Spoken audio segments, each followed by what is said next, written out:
हम जानते हैं कि हम यीशु मसीह के लोग हैं। हम लोग किसके लोग हैं? किसके लोग हैं? यीशु मसीह के लोग हैं। हमने यीशु मसीह को स्वीकार किया है कि नहीं किया है? कितने लोगों ने स्वीकार किया? हमें हमारे जीवन में यीशु मसीह को, हमारे जीवन में हमने यीशु मसीह को ग्रहण किया है। तो प्रभु का पहले आगमन इसलिए हुआ कि आप और मैं यीशु मसीह के नाम से मुक्ति को प्राप्त करें, छुटकारे को प्राप्त करें, चंगाई को प्राप्त करें, श्राप से छुटकारा को प्राप्त करें, आनंद और शांति हमें मिल सके। इसलिए यीशु मसीह इस पृथ्वी में जब वो पैदा हुआ, इसलिए पैदा हुआ, इसलिए सेवा किया, इसलिए मारा गया, फिर से वो जी उठा और स्वर्ग चला गया। वो फिर से आने वाला है।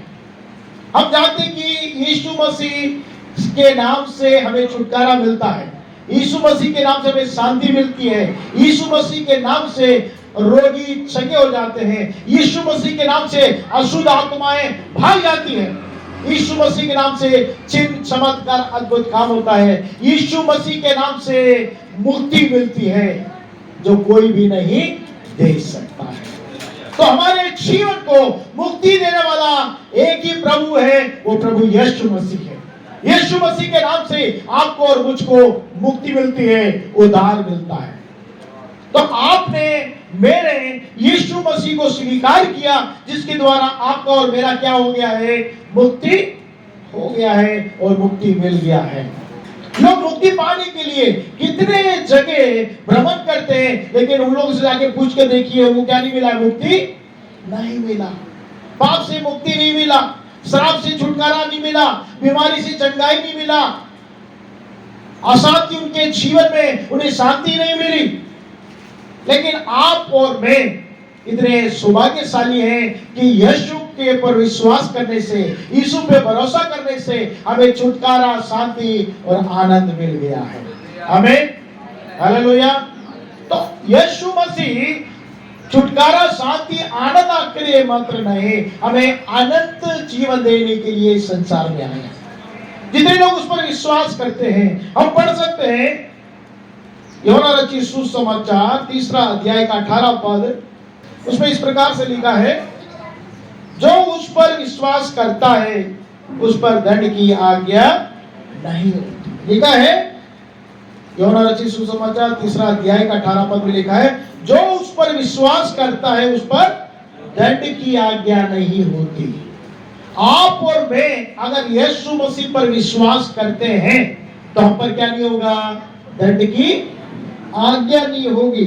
और आगे लिखा है, परंतु जो उस पर विश्वास नहीं करता वो दोषी ठहर चुका। वो क्या ठहर चुका? दोषी। यीशु मसीह के बारे में आप और मैं सबको अपने जीवन की गवाही के द्वारा, अपने मुंह के वचनों के द्वारा यीशु मसीह के बारे में बताते हैं, अपने जीवन, चाल चलन, व्यवहार के द्वारा यीशु मसीह को प्रकट करते हैं कि यीशु मसीह जीवित प्रभु है, जिंदा खुदाबंद है, वही हमें छुटकारा देने वाला, शांति देने वाला, मुक्ति देने वाला है। और जो उस पर विश्वास करते हैं उनको क्या नहीं मिलता? दंड की आज्ञा नहीं होती है। लेकिन जो विश्वास नहीं करते हैं वो दोषी क्या हो गए? ठहरा चुके हैं, इसलिए कि उसने परमेश्वर के इकलौते पुत्र के नाम जो यीशु मसीह है विश्वास नहीं किया। उन्हें क्या नहीं किया? विश्वास नहीं किया, इसलिए उनको क्या मिलता है? दंड मिलता है। यह प्रभु का कलाम कहता है। तो मेरे प्रियो, हमने, आपने यीशु मसीह को स्वीकार किया है, आपने और मैंने उस पर आशा रखते हैं, उस पर विश्वास करते हैं। और क्यों विश्वास करते, आशा करते हैं? कि उसने हमें छुटकारा मात्र नहीं, मुक्ति मात्र नहीं, हमें चंगाई मात्र नहीं, हमारे जीवन का अद्भुत काम मात्र नहीं, लेकिन प्रभु यीशु मसीह एक दिन फिर से आने वाला है। आमीन, हालेलुया। वो आएगा, जिनने उस पर विश्वास किया है वो, उनके ऊपर में क्या नहीं मिलेगा? दंड की आज्ञा नहीं होगी। जो विश्वास नहीं किया है उन पर दंड की आज्ञा होगी करके प्रभु का कलाम कहता है। हम निकालेंगे याकूब की पत्री, निकालेंगे 5वां अध्याय 7 और 8वां पद में आप लोगों के लिए पढ़ता हूं। याकूब की पत्री 5वां अध्याय 7 और 8वां पद में लिखा है, इसलिए हे भाइयों बहनों प्रभु के आगमन तक धीरज धरो। वो कह रहा, याकूब पत्री लिखने वाला कहता है कि हे भाइयों और बहनों प्रभु के आगमन तक क्या करो, आप धीरज धरो। अभी आपको क्या करना पड़ेगा, प्रभु यीशु मसीह जो स्वर्ग में उठा लिया गया, यीशु मसीह आपके लिए मेरे लिए कुंवारी के गर्भ में पैदा हुआ और 3.5 साल तक उसने सेवाएं की और आपके लिए मेरे लिए वो मारा गया, क्रूस पे चढ़ाया गया और मर्दों में से वो जी उठा और स्वर्ग चला गया। फिर से यीशु मसीह आने वाला है। यहां पर ये कहा गया है कि हे भाइयों बहनों प्रभु का आगमन तक क्या करो, आप लोग धीरज धरो, पेशेंस रखो। क्या रखना है, पेशेंस रखना है। हमें क्या रखना है, धीरज धरना है। यीशु मसीह आने वाला है, उसके लिए आपको और मुझको क्या करना पड़ेगा, धीरज धरने की आवश्यकता है। क्या धरने की आवश्यकता है, बोलिए, धीरज। आज संसार में सब कुछ मिल जाता है लेकिन क्या नहीं हमारे पास, धीरज नहीं। सब कुछ काम क्या होना चाहिए, फटाफट होना चाहिए, है ना। खाना भी क्या बन जाना चाहिए, फटाफट बन जाना चाहिए, है ना। आजकल क्या हो गया, फास्ट फूड आ गया, फटाफट क्या करते हैं, नूडल्स बना देते हैं, मैगी बनाते हैं, सटासट काम हो जाता है। लेकिन हमारे अंदर में क्या नहीं है, खाना बनाने तक लोग के अंदर में क्या नहीं है, धीरज नहीं है, पेशेंस नहीं है। कोई भी काम करने के लिए हमारे पास क्या नहीं है, धीरज नहीं है। धीरज इस अंतिम समय में खत्म होता जा रहा है लोगों के अंदर में से। लोगों के अंदर में क्या नहीं है, धीरज नहीं है, पेशेंस नहीं है। लेकिन यहाँ पे याकूब पत्री लिखने वाला कहता है कि प्रभु के आगमन तक क्या करो, आप लोग धीरज करो। आपको और मुझको प्रभु यीशु मसीह के आगमन में आप और मैं धीरज धर के रखना है। हमने यीशु मसीह को विश्वास किया, फिर से यीशु मसीह आएगा करके आप और मैं विश्वास करते हैं, आशा रखते हैं यीशु मसीह फिर से आएगा, सबका न्याय करेगा। जिन्होंने विश्वास किया वो बच जाएंगे और जिन्होंने विश्वास नहीं किया यीशु मसीह पर, उन पर दंड की आज्ञा होगा। उनको न्याय करने के लिए यीशु मसीह आएगा करके आप और मैं विश्वास करते हैं। लेकिन हम लोग के अंदर में क्या नहीं रहता, धीरज नहीं रहता। हम लोग सोचते हैं कि यीशु मसीह कब आएगा, यीशु मसीह कब आएगा करके सोचते रहते। यहाँ पे लिखा है कि यीशु मसीह आएगा, आप धीरज धरो। उस पे लिखा है, आगे देखिए क्या लिखा है, देखो किसान पृथ्वी की बहुमूल्य फसल की आशा रखते हुए प्रथम और अंतिम वर्षा होने तक धीरज धरता है। किसान को आप लोग देखते हैं जो बीज बोता है वो क्या करता है, वो किसान जो पृथ्वी में फसल काटने के लिए क्या करता है, आशा रखता है। वो क्या करता है, प्रथम और अंतिम वर्षा तक क्या करता है, धीरज धरता है। खेत में जब बीज बोया जाता है तुरंत खेत उगकर अनाज नहीं देता है। पेड़ पौधे को आप लगाते तो तुरंत आपको क्या नहीं मिलेगा, फल नहीं मिलेगा, अनाज नहीं मिलेगा। उसके लिए क्या करना पड़ता है, जो खेती बाड़ी करते हैं उनको मालूम है। उन लोग क्या करते हैं, जब खेती बाड़ी करते हैं तो बीज बोते हैं और फसल के लिए क्या करते हैं, धीरज से इंतजार करते हैं। और क्या इंतजार करते हैं, उसमें लिखा है प्रथम और अंतिम वर्षा का धीरज से इंतजार करते हैं कि उस फसल को हम लोग काट सके। तो प्रथम बारिश होगा तो लोग क्या करते हैं, बीज को बोते हैं। और जब अंतिम बारिश होती है तो क्या करते हैं, वो जो पक जाता है फसल, उसको फिर क्या करते हैं, उनकी कटाई करते हैं। उनके अंदर में धीरज रहता है। याकूब पत्री लिखने वाला कहता है कि किसान के समय आपको और मुझको भी यीशु मसीह के आगमन के लिए धीरज धरना जरूरी है। यीशु मसीह फिर से आएगा। यीशु मसीह पर आप और मैं विश्वास किए हैं। यीशु मसीह ने आपको और मुझको छुटकारा दिया है। यीशु मसीह ने आपको और मुझको मुक्ति दिया है। यीशु मसीह ने आपको मुझको चंगाई दिया है। यीशु मसीह ने आपको शांति और आनंद दिया है। जो उस पर यीशु मसीह पर विश्वास करता है उसकी मुक्ति होती है, उसको शांति मिलती है, उसको छुटकारा मिलता है, उसको आनंद मिलता है। ये प्रथम आशा थी हमारे यीशु मसीह के आगमन में। जब यीशु मसीह प्रथम समय में आया, वो हमारी यीशु मसीह के पर आशा थी कि वो क्या करेगा, हमें मुक्ति देगा, आनंद देगा, शांति देगा, छुटकारा देगा, चंगाई देगा, अद्भुत काम और चिन्ह चमत्कार हमारे जीवन में करेगा, हमारे परिवार में करेगा करके हमारी आशा और विश्वास थी। एक आशा और एक विश्वास और है, अंतिम वर्षा जो बताया गया है, फिर से यीशु मसीह आएगा, वो क्या करेगा, अब आपको मुक्ति देने नहीं आएगा, वो क्या बोल रहा, जो उस पर विश्वास किया है उसको क्या करेगा, वो उसको अनंत जीवन देगा, और जिन्होंने विश्वास नहीं किया उनको क्या करेगा, न्याय करने यीशु मसीह आएगा। इसलिए यहां पर लिखा है मेरे प्रिय, आगे देखिए लिखा है कि तुम भी धीरज धरो और अपने हृदय को दृढ़ करो। तुम लोग भी क्या करो, विश्वास को प्राप्त किया, लेकिन क्या करना जरूरी है, धीरज धरना जरूरी है। लिखा है धीरज धरो, और आगे लिखा है हृदय को दृढ़ करो, प्रभु का आगमन क्या है, निकट है। प्रभु यीशु मसीह का आगमन निकट है। अभी जो इजराइल में लड़ाई हो रही है, हम लोग न्यूज में देख रहे हैं, यूक्रेन में जो लड़ाई चल रही है हम न्यूज में देख रहे हैं, हर देश में हम जब देख रहे हैं, दुनिया भर में लड़ाई की, प्रभु यीशु मसीह ने कहा लड़ाई झगड़े की खबरें आप सुनोगे तब मेरा फिर से आगमन होगा। तो यीशु मसीह चाहता है कि उसके लोग धीरज से उसकी बात जोड़ते रहे, विश्वास को थामे रहे, विश्वास को दृढ़ रखे, है ना। विश्वास क्या करना है, आपको और मुझको हृदय में दृढ़ रखना है उसके आगमन के लिए। जब तक आप और मैं धीरज से नहीं धरेंगे तो उसके आगमन में छोड़ दिए जाएंगे।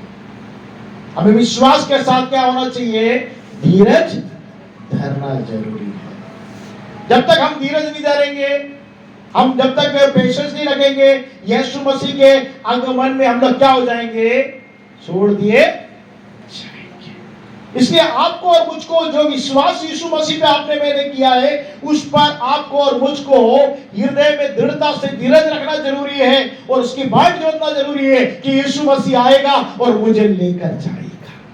यह विश्वास आपके अंदर में हमेशा, वो आशा आपके अंदर में होना चाहिए। जैसे किसान के अंदर में वो आशा है कि वो क्या बोल रहा है कि फसल काटने के लिए वो धीरज धरता है, वैसे यीशु मसीह आने तक आपको और मुझको क्या करना पड़ेगा, धीरज धरना जरूरी है। अब पढ़ते हैं लूका रचित सुसमाचार 8वां अध्याय, अगर आप निकाल लेते हैं लूका रचित सुसमाचार 8वां अध्याय और 15 पद हम पढ़ते हैं। वहां पर इस प्रकार से लिखा है, अच्छी भूमि के वे हैं जो वचन सुनकर भले और उत्तम मन से संभाले रहते हैं और धीरज से फल लाते हैं।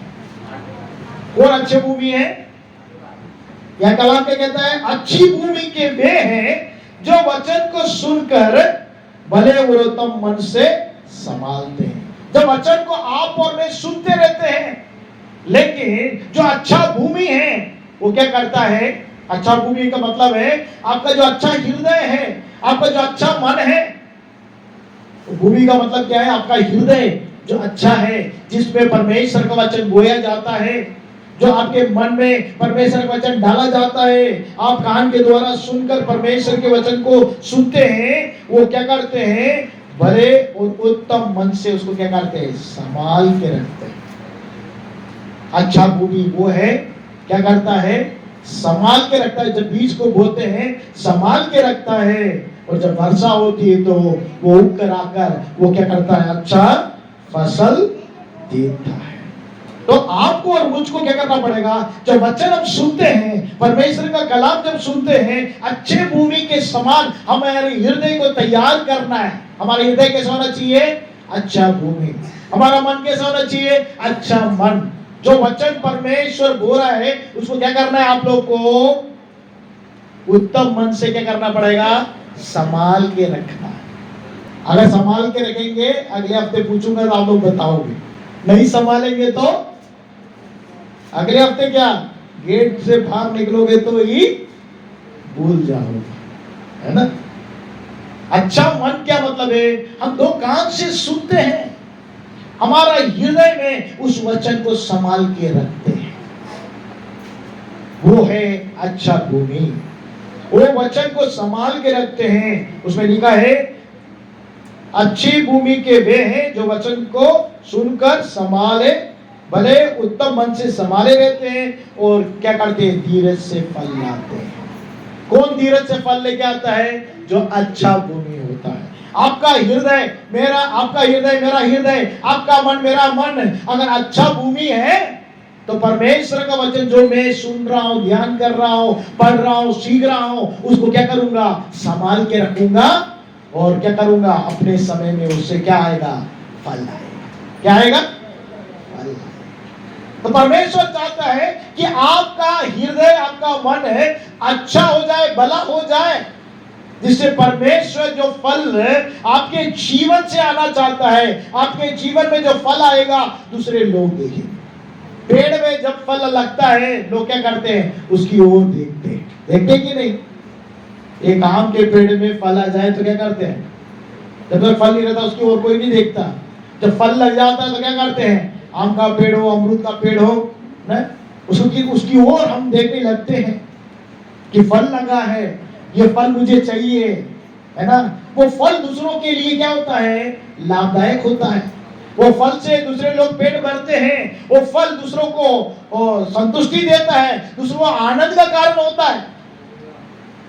वो अंगूर जब लगा रहता है, वो अंगूर क्या करता है, मनों को प्रसन्नचित्त करता है। जब अंगूर खाते तो क्या लगता है, मन प्रसन्नचित्त हो जाता है, बड़ी खुशी हो जाती है, बड़ा आनंद आता है। अंगूर खाने को मिल जाए बड़ा आनंद आता है। क्यों? अगर वो झाड़ी में, वो पेड़ में, अगर उस बेल में अगर आप फल नहीं लेकर रहेगा तो वो किसी काम का है?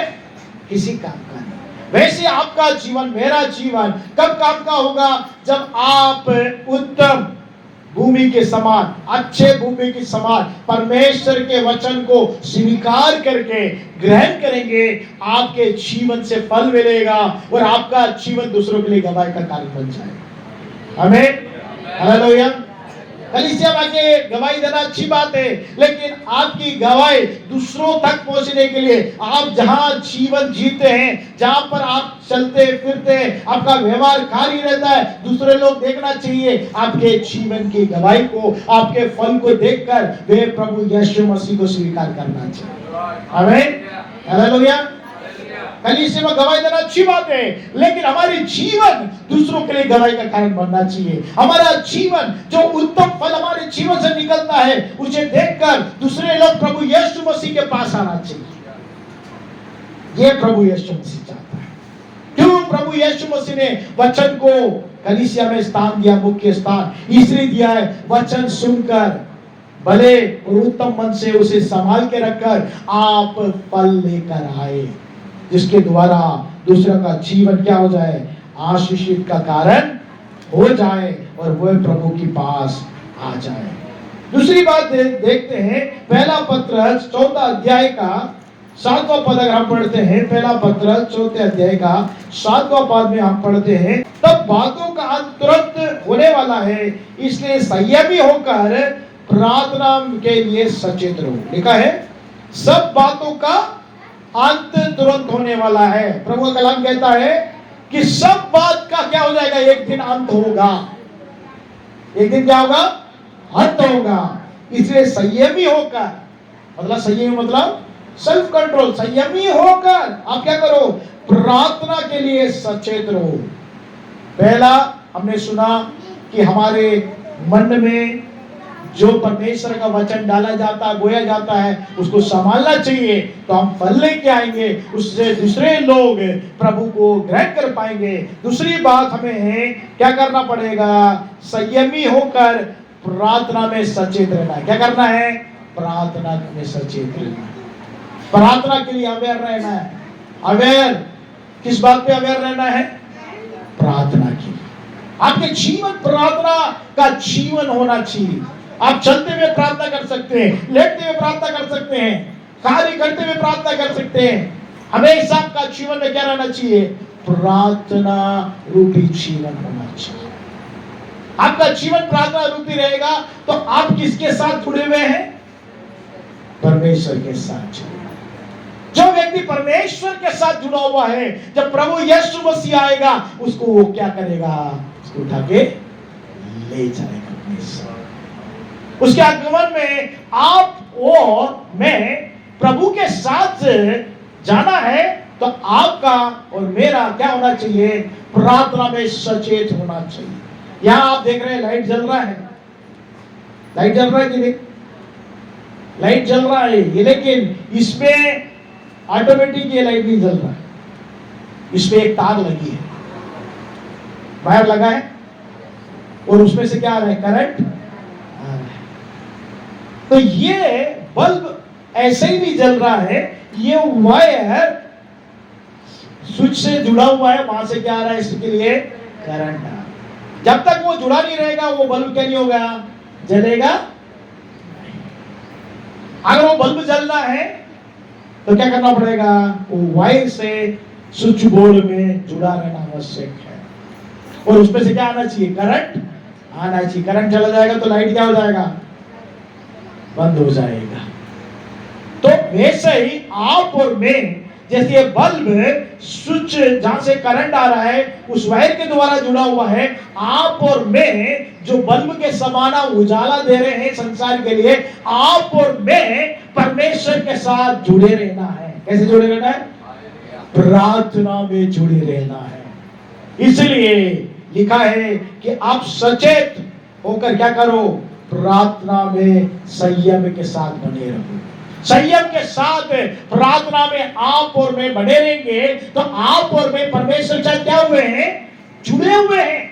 जब प्रभु यीशु मसीह आएगा आपको और मुझे क्या करेगा? लेकर जाएगा। अगर आप और मैं नहीं जुड़े रहेंगे, परमेश्वर आपको और मुझको छोड़ देगा। हमारा विश्वास, हमारा आशा करना है प्रभु यीशु मसीह के पीछे जाना सब व्यर्थ हो जाएगा। हम सिर्फ ये आशा ना करें कि इस संसार में हमें सुख मिलेगा, शांति मिलेगा, आनंद मिलेगा। वो तो प्रभु यीशु मसीह देता है, संसार में सुख भी देता है, शांति देता है, आनंद देता है, छुटकारा देता है, मुक्ति देता है। इस संसार में मिलेगा आपको, लेकिन यीशु मसीह को स्वीकार करने का एक बड़ा मकसद है कि जब यीशु मसीह आएगा उसके लोग उसके साथ। आप और मैं कहां जाना है? यीशु मसीह आएगा तो उसके साथ जाना है। वो अनंत जीवन के लिए, जो अमर का जीवन है, जो मोक्ष का जीवन है, जिसके लिए लोग संसार बहुत प्रयास करता रहता है। आप और मैं प्रयास करना है किसमें? संयम के साथ प्रार्थना में लगे रहना है। निश्चय आपका और मेरा क्या होगा? उद्धार होगा। और अगर आप पढ़ते हैं याकूब की पत्री 5वां अध्याय के 11 पद में, यहाँ पर एक व्यक्ति के बारे में बताया गया, लिखा है, देखो हम धीरज धरने वालों का धन्य कहते हैं। तुमने अय्यूब की धीरज के विषय में तो सुना, और प्रभु की ओर से उसको प्रतिफल हुआ, उसे भी हम जान लिए हैं। एक अय्यूब नाम का एक व्यक्ति था। एक ही दिन में उसके सारे बच्चे मर गए, एक ही दिन में उसकी सारी धन संपत्ति चली गई, एक ही दिन में उसका सारा महिमा, उसका सौरभ सब खत्म हो गया, सब कीर्ति खत्म हो गई। यहां तक कि सिर से लेकर पांव तक उसके शरीर में क्या आ गया? कोढ़ आ गया, असहाय हो गया, धन संपत्ति भी गई, बच्चे भी चले गए, और शरीर में कोढ़ भी आ गया। वो एक टीकरा को लेकर राख में बैठकर खुजाल रहा है, लेकिन अय्यूब धीरज धरता रहा। अय्यूब क्या करता रहा? धीरज धरता रहा। इसलिए उसको क्या मिला? उसको प्रतिफल मिला। परमेश्वर ने उसको क्या कर दिया? स्वस्थ कर दिया, आरोग्य कर दिया। जितने बच्चे खत्म हो गए उतने बच्चे उसको फिर से पैदा हुए, और जितना संपत्ति चला गया उससे दुगना संपत्ति उसको मिला। क्यों? क्योंकि परमेश्वर के सम्मुख में वो धीरज धरा। आप और मैं संयम के साथ परमेश्वर के सम्मुख में धीरज धरते हैं, उसका प्रतिफल मिलता है। क्या मिलता है? प्रतिफल। यीशु मसीह जब आएगा, आप अगर संयम के साथ धीरज धरेंगे जैसे अय्यूब को इस संसार में आशीष मिला, आपको भी संसार में परमेश्वर आशीष देगा और उसके अलावा एक प्रतिफल परमेश्वर आनंद जीवन में देगा। यदि आप अपने जीवन के द्वारा, आपके फल के द्वारा दूसरों को प्रभु के पास लेकर आते हैं, आप परमेश्वर के साथ संयम के साथ प्रार्थना में जुड़े रहते, सचेत रहे, तो परमेश्वर के साथ आप धीरे धीरे रहते, निश्चय उसका परमेश्वर प्रतिफल देता है। अय्यूब ने सब कुछ खो दिया लेकिन अपनी धीरज को नहीं खोया। आमीन, हालेलुया। उसने धीरज को नहीं खोया। हम भी सब कुछ खो दें लेकिन हमें क्या नहीं करना है, धीरज को कभी नहीं खोना है। हमारा विश्वास आशा को संभाल के रखना है, सचेत होकर प्रार्थना में बने रहना है और परमेश्वर का जो वचन सुना है उसे मन में संभाल कर उसके द्वारा हमारे जीवन के द्वारा फल आना चाहिए और धीरज धर के रखना है अय्यूब के समान, तो हमें क्या मिलेगा, प्रतिफल मिलेगा। जो धीरज रखता है उसको क्या मिलेगा, प्रतिफल मिलेगा। जो पेशेंस रखता है उसको रिवार्ड मिलेगा। बच्चे लोग एग्जाम लिख के क्या करना पड़ता है, धीरज के साथ वेट करना पड़ता है कि क्या मिलेगा। जो एग्जाम मैंने लिखा है उसका रिजल्ट आने वाला है, वो अच्छे से लिखा है तो अच्छा रिजल्ट आएगा और सही से नहीं लिखा तो क्या होगा, अच्छा रिजल्ट नहीं आएगा। अच्छे से पढ़ के लिखा है तो अच्छे नंबरों से उत्तीर्ण होंगे बच्चे लोग, वो धीरज से धरे हुए अच्छा रिजल्ट आएगा। अगर उन्हें अच्छे से पढ़ाई नहीं किया, नहीं पढ़ाई किया, खेला कूदा और जाके एग्जाम लिखा है तो क्या मिलेगा, पास होंगे, पास नहीं। वैसे ही हमारा जीवन भी एक परीक्षा का जीवन है। इस संसार में परमेश्वर ने आपको और मुझको रखा है, आपको और मुझको एक प्रतिफल चाहिए, रिवार्ड चाहिए। तो जो परमेश्वर हमारे अंदर में धीरज को दिया है वो धीरज को आपको और मुझको संभालना है, पेशेंस को संभालना जरूरी है। अय्यूब ने संयम से संभाल के रखा और उसको क्या मिला, प्रतिफल मिला। इस संसार में भी मिला, स्वर्ग में भी मिला। आपको और मुझको भी परमेश्वर जब आएगा तो आपको और मुझको क्या करेगा, और प्रतिफल परमेश्वर देगा। और चौथी बात हम देखते हैं कि क्या करना है। दूसरा पत्रस तीसरा अध्याय का 10वां पद लिखा है, देखिए क्या लिखा है, मैं पढ़ता हूं। दूसरा पत्रस तीसरा अध्याय 10वां पद, प्रभु का दिन चोर के समान आ जाएगा।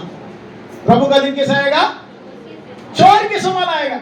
चोर आपके घर बता के आएगा, मैं कल आपके घर चोरी करने आ रहा हूं करके बता के आएगा, लेटर डाल के आएगा, एसएमएस करके आएगा, फोन करके आएगा। चोर बिना बताए आएगा। लिखा है प्रभु भी कैसे आएगा, चोर के समान। प्रभु चोर नहीं है, लेकिन प्रभु क्या कहता है, जैसे चोर आने का किसी को पता नहीं चलता, वैसे ही प्रभु यीशु मसीह आने का पता नहीं चलेगा। लिखा है प्रभु का दिन चोर के समान आ जाएगा। उस दिन आकाश बड़ी हड़हड़ाहट के शब्द से जाता रहेगा और तत्व बहुत ही तप्त होकर पिघल जाएगी। पृथ्वी और उस पर से काम जल जाएंगे। जबकि ये सब वस्तुएं इस रीति से पिघलने वाली है, तो तुम पवित्र चाल चलन और भक्ति में कैसे मनुष्य होना चाहिए। आपको और मुझको कैसा होना चाहिए, ये सब कुछ जल जाएगा, इसलिए आपको क्या होना चाहिए, पवित्र चाल चलन में भक्ति के अनुसार जीवन जीना चाहिए। कैसे जीना चाहिए, पवित्रता से भक्ति के अनुसार जीवन जीना है। आपकी पवित्रता दूसरे लोग देखना चाहिए, आपकी भक्ति दूसरों को छूना चाहिए, आपका भक्ति का जीवन दूसरे लोग जानना चाहिए, आपका जीवन पवित्रता का जीवन होना चाहिए। तब ही आप क्या कर पाएंगे, प्रभु के पास जा पाएंगे। ये 12वें पद में पढ़ता हूं, परमेश्वर के उस दिन का बाट किसी रीति से जोड़ना चाहिए, उसके जल्द आने के लिए कैसा यत्न करना चाहिए कि जिसके कारण आकाश आग से पिघल जाएगा और आकाश का घन बहुत तप्त होकर गल जाएगा। क्या हो जाएगा, ये आकाश पिघल जाएगा, ये पृथ्वी पिघल जाएगी। लिखा है ये आकाश जो आप देख रहे हैं वो क्या हो जाएगा, आग से पिघल जाएगा। जब यीशु मसीह आएगा, उसका जब दूसरा आगमन होगा, बाहरी रूप से दूसरा आगमन होगा, तो जब यीशु मसीह आएगा पृथ्वी क्या हो जाएगा, वो हड़हड़ाहट से हट जाएगा, आकाश हड़हड़ाहट से हट जाएगा और उसके सारे तत्व पिघल जाएंगे, पृथ्वी का सब काम क्या हो जाएगा, जल जाएगा। इसलिए आपको और मुझको क्या करना पड़ेगा, पवित्र चाल चलन भक्ति के साथ धीरज के साथ जीवन जीना जरूरी है। इसलिए मेरे प्रिय लिखा है 13वां पद, पर उसकी प्रतिज्ञा के अनुसार हम एक नया आकाश नई पृथ्वी की आशा देखते हैं जिनमें धार्मिकता वास करेगी। आप और मैं अगर धार्मिकता का जीवन जिएंगे, पवित्रता का जीवन जिएंगे, भक्ति का जीवन जिएंगे, सचेत होकर प्रार्थना करते रहेंगे, परमेश्वर के वचन को संभाल के उसके द्वारा फल लेके आएंगे, तो निश्चय अय्यूब के समान धीरज से जीवन जिएंगे तो प्रतिफल भी पाएंगे, और परमेश्वर जब आएगा उसके साथ हमारा जीवन पाया जाएगा। एक दिन परमेश्वर का वचन कहता है पृथ्वी क्या हो जाएगी? जल जाएगी। आजकल आप लोगों को मालूम है, एक न्यूक्लियर वेपन को डाल देते हैं तो क्या हो जाता है? एक देश पूरा खत्म हो जाता है। रशिया के पास 6000 न्यूक्लियर बॉम्ब है। कितना है? रशिया का अकेले बता रहा हूं, उससे ज्यादा अमेरिका रखा हुआ है। उसको 600 बार पृथ्वी को जला सकते हो, पूरे पृथ्वी को नाश कर सकते। एक न्यूक्लियर बॉम्ब जलाएगा तो पूरा हमारा देश, भारत देश नाश हो सकता। प्रभु का कलाम कितना स्पष्ट रूप से बताया गया है, कितने स्पष्ट रूप से बताया गया कि आग से पूरा कुछ जल जाएगा। कौन बचा रहेगा? जो धार्मिकता से भक्ति का जीवन जीता है, प्रभु के साथ धार्मिकता में वास करेगा। पूरा संसार नाश हो जाएगा, लेकिन आप और मैं अगर प्रभु यीशु मसीह पर आशा और विश्वास रखेंगे, निश्चय परमेश्वर आपका और मेरे को क्या करेगा? उद्धार करेगा और बचाएगा। पहला कुरिन्थियों 4 अध्याय का 5वां पद, पहला कुरिन्थियों 4 अध्याय का 5वां पद, इसलिए जब तक प्रभु ना आए समय से पहले किसी बात का न्याय ना करो। आप लोगों में क्या करते हैं? दूसरों का तुरंत क्या करने लगते हैं? न्याय करने लगते हैं। वो तो ऐसा ही है, वो तो वैसी ही है। क्या करते हैं? दूसरा क्या करते हैं? सास बहू का न्याय करती है, बहू सास का न्याय करती है ना? पड़ोसी का न्याय करना शुरू कर देते हैं, है ना? नंद भाभी का करने शुरू कर देती है, भाभी नंद का करना शुरू कर देती है? सब एक दूसरा क्या करने लगे? न्याय करना शुरू कर देते हैं। साला जीजा का न्याय करने लगता है, जीजा साला का न्याय करना शुरू कर देता है। अड़ोसी पड़ोसी सब एक दूसरे का क्या करने लगते हैं? न्याय करना शुरू कर देते हैं। इसलिए यहाँ पे लिखा है जब तक प्रभु ना आए, जब तक प्रभु यीशु मसीह नहीं आए, क्या लिखा है? समय से पहले किसी बात का क्या नहीं करो? न्याय ना करो। न्याय करना किसका काम है? प्रभु यीशु मसीह का काम। किसका काम है? हेलो, किसका काम है? प्रभु यीशु मसीह का काम है न्याय करना। आपका और मेरा काम क्या नहीं है? न्याय करने का काम नहीं है किसी का। आपको और मुझको न्याय नहीं करना है। यहाँ पे लिखा है जब तक प्रभु ना आए समय से पहले किसी बात का न्याय ना करो, वही अंधेरे की छिपी बातों को ज्योति में दिखलाएगा। अंधेरे वाली जो बातें, अंधकार में रहने वाली बातें हैं, जो छिपी हुई बातें हैं, जो आप और मैं नहीं समझ पाते हैं, उसको प्रभु क्या करेगा? ज्योति में दिखाएगा और मनों के अभिप्राय को प्रकटेगा। मन का जो अभिप्राय है, आप और मैं अपने मन के अभिप्राय को समझ नहीं पाते। दूसरों के मन की बात को आप समझ पाते हैं? नहीं समझ पाते। मैं भी दूसरों के मन की बातों को क्या नहीं कर पाता हूं? समझ नहीं पाता। उनका अभिप्राय क्या है, उनकी मन की सोच क्या है, आप और मैं समझ नहीं पाते हैं। इसलिए आप और मैं क्या नहीं करना? किसी का न्याय नहीं करना है। तब परमेश्वर की ओर से हर एक की प्रशंसा होगी। यदि आप किसी का न्याय नहीं करेंगे तो परमेश्वर क्या करेगा? आपकी प्रशंसा करेगा। आप परमेश्वर से प्रशंसा पाना चाहिए। सब लोग मनुष्य से प्रशंसा पाना चाहते हैं। मनुष्य मेरी वाह करे, मनुष्य मेरी क्या करे?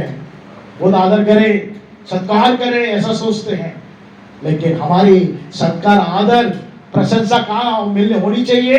परमेश्वर के द्वारा हमारा प्रशंसा होनी चाहिए। परमेश्वर के द्वारा हमारी क्या होना चाहिए? आदर होना चाहिए। परमेश्वर के द्वारा हमारा महिमावंत होना चाहिए। आपका और मेरा जीवन कैसा होना चाहिए? परमेश्वर के द्वारा प्रशंसा पाने वाला जीवन होना चाहिए। इसलिए आप और मैं क्या नहीं करना है, न्याय नहीं करना है, एक दूसरे का क्या नहीं करना है, न्याय नहीं करना है, लेकिन परमेश्वर के लिए क्या करना है, समय देना है। आपके अंदर में, मेरे अंदर में धीरज का फल होना जरूरी है। पहली बात हमने देखा कि हम एक अच्छे भूमि के समान होना है। पहली बात क्या है, अच्छे, बोलिए, अच्छे भूमि के समान होना है। मेरा मन है, मेरा हृदय कैसा होना है, बोलिए, मेरा मन है, बोलिए, मेरा मन, मेरा हृदय अच्छे भूमि के समान होना है।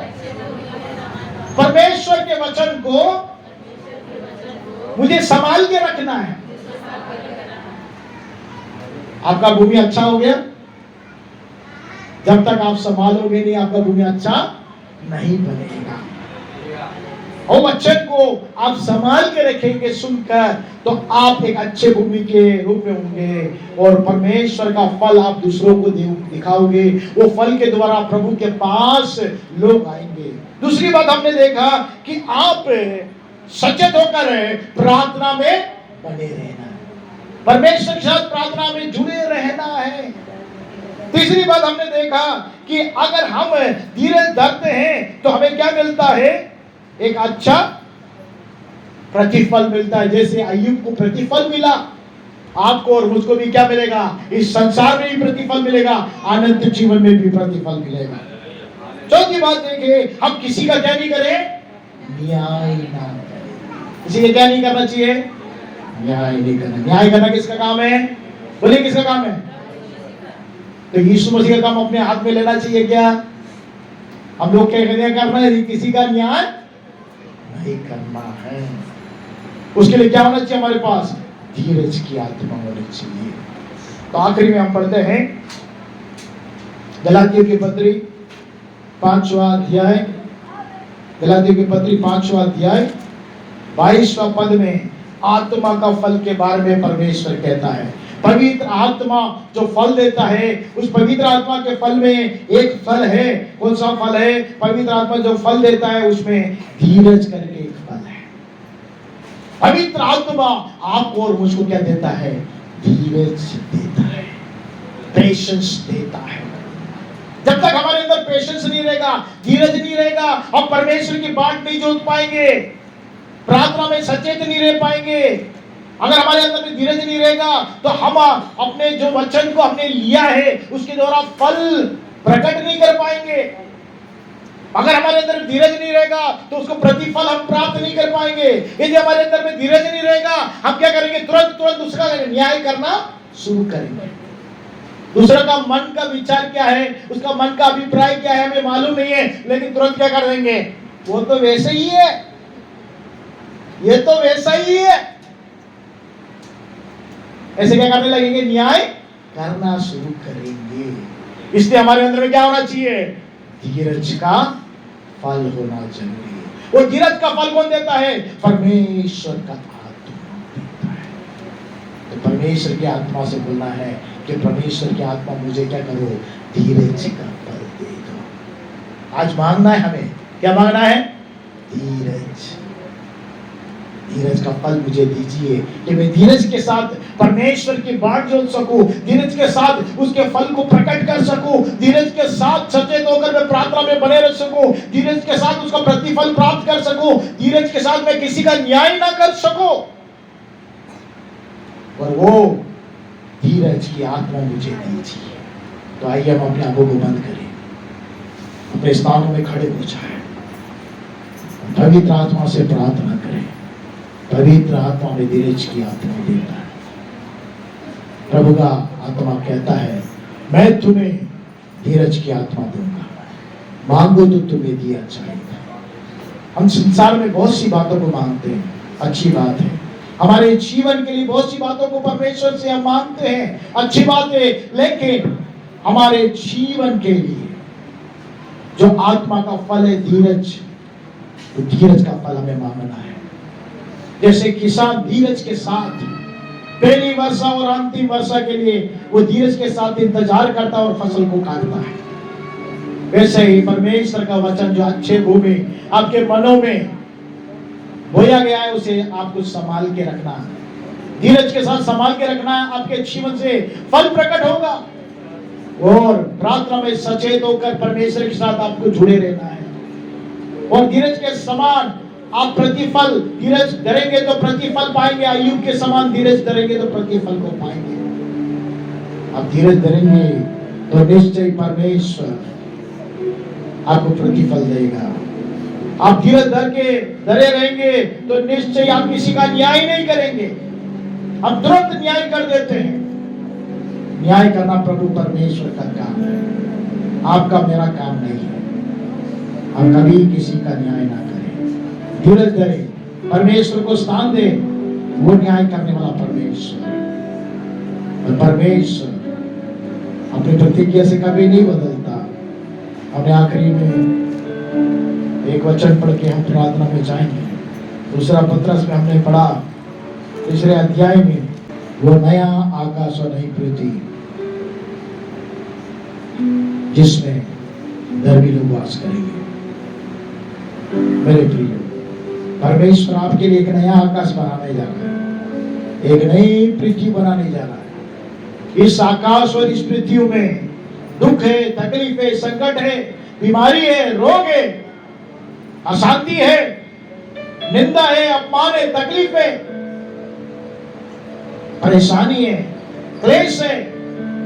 लेकिन परमेश्वर एक नया आकाश और नई पृथ्वी बनाने जा रहा है। जो धीरज धरेगा वो धीरज से परमेश्वर के लिए फल देगा। जो धीरज धर के परमेश्वर के साथ प्रार्थना में सचेत रहेगा, जो धीरज धर कर परमेश्वर से प्रतिफल पाएगा, जो धीरज धर के न्याय नहीं करेगा, वो नए आकाश और नई पृथ्वी में उस अनंत आशीष में प्रवेश करेगा, जहां दुख नहीं रहेगा, जहां आंसू नहीं रहेगा, जहां विलाप नहीं रहेगा, वहां हमेशा आनंद रहेगा। ऐसे स्थान में ले जाने के लिए प्रभु यीशु मसीह फिर से आ रहा है। प्रभु से मांगे, प्रभु मुझे धीरज की आत्मा दे। अपने हृदय में हाथ रखकर, अपने दाहिने हाथ को हृदय में हाथ रखकर प्रभु से कहे, प्रभु मुझे धीरज की आत्मा दे। प्रभु ने कहा, मांगो तो तुम्हें दिया जाएगा। अब अपने आंखों को बंद करके अपने दाहिने हाथों को अपने हृदय में रखते हुए, प्रभु मुझे धीरज की आत्मा दे। आत्मा का फल, पवित्र आत्मा का फल जो धीरज का आत्मा है मुझे दे। जैसे अय्यूब के अंदर में धीरज था, एक किसान के अंदर में धीरज हमने देखा, मेरे अंदर में भी ऐसा धीरज की आत्मा को दे। मैं प्रतिफल को प्राप्त कर सकूं, मैं धीरज धर कर किसी का न्याय ना करूं, मैं धीरज धर कर उस आशा, उस विश्वास को जो प्रभु यीशु मसीह आते समय प्रतिफल देगा उसको प्राप्त कर सकूं। मैं धीरज धर कर प्रार्थना में सचेत रह सकूं। ऐसा अनुग्रह मुझे दीजिए। प्रभु ने कहा, मांगो तो तुम्हें दिया। परमेश्वर प्रियजनों, मांगो, परमेश्वर की आत्मा से मांगो, ईश्वरीय आत्मा से मांगो, पवित्र आत्मा से मांगो कि प्रभु मुझे धीरज की आत्मा दे, मुझे धीरज की आत्मा दे। Right now in the name of Jesus, पवित्र आत्मा आपको धीरज की आत्मा देगा, पेशेंस की आत्मा आपको देगा। मांगेगी तो आपको मिलेगी। प्रभु से कहे, प्रभु मुझे धीरज की आत्मा दे। मेरे स्वभाव में धीरज नहीं है, इस वजह में चिड़चिड़ापन मेरे अंदर में है, झगड़ालू हूं, लड़ाई करती हूं, लड़ाई करता हूं, सब्र मेरे अंदर में नहीं है, धीरज मेरे अंदर में नहीं है। इस वजह से दूसरा का न्याय करती हूं, न्याय करता हूं। मेरे अंदर में सब्र और धीरज की आत्मा को दे, संयम की आत्मा को दे, सेल्फ कंट्रोल की आत्मा को दे, ताकि परमेश्वर आपके लिए सचेत रह सको और तेरे आगमन के लिए तैयार रह सको। मेरे जीवन के द्वारा फल प्रकट होने पाए, बहुत से लोग प्रभु की ओर आ सके।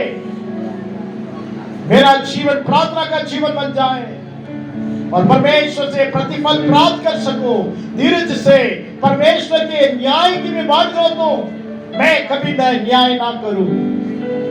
परमेश्वर न्याय करने वाला परमेश्वर, मुझे धीरज की आत्मा सिखा।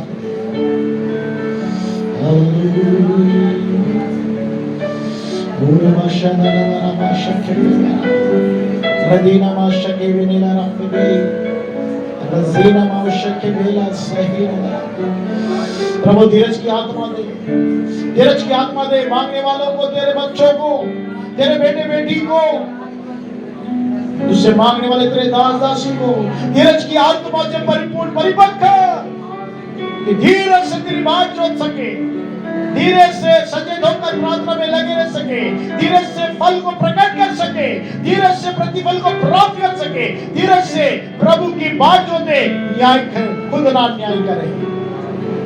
धीरज की आत्मा से परिपूर्ण परिपक्व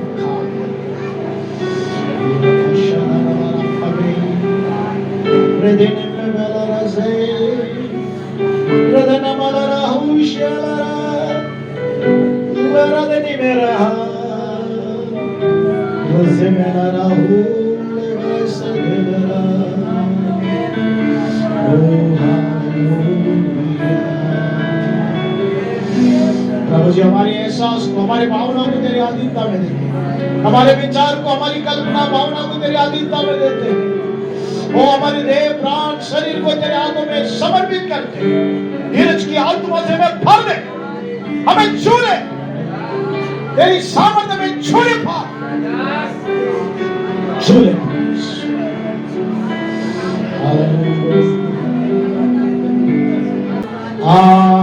पवित्र आत्मा, पवित्र आत्मा, सब कहे पवित्र आत्मा, पवित्र आत्मा,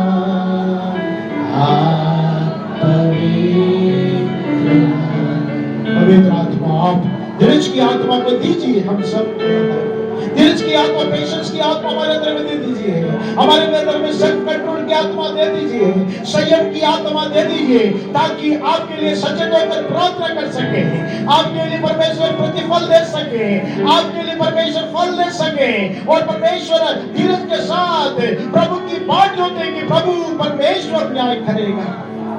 और धीरज से उस आशा जो नया पृथ्वी और नई आकाश में, उसमें प्रवेश कर सके। तेरा अनुग्रह सब पर यीशु के नाम से मांगते, सुन करके आमीन।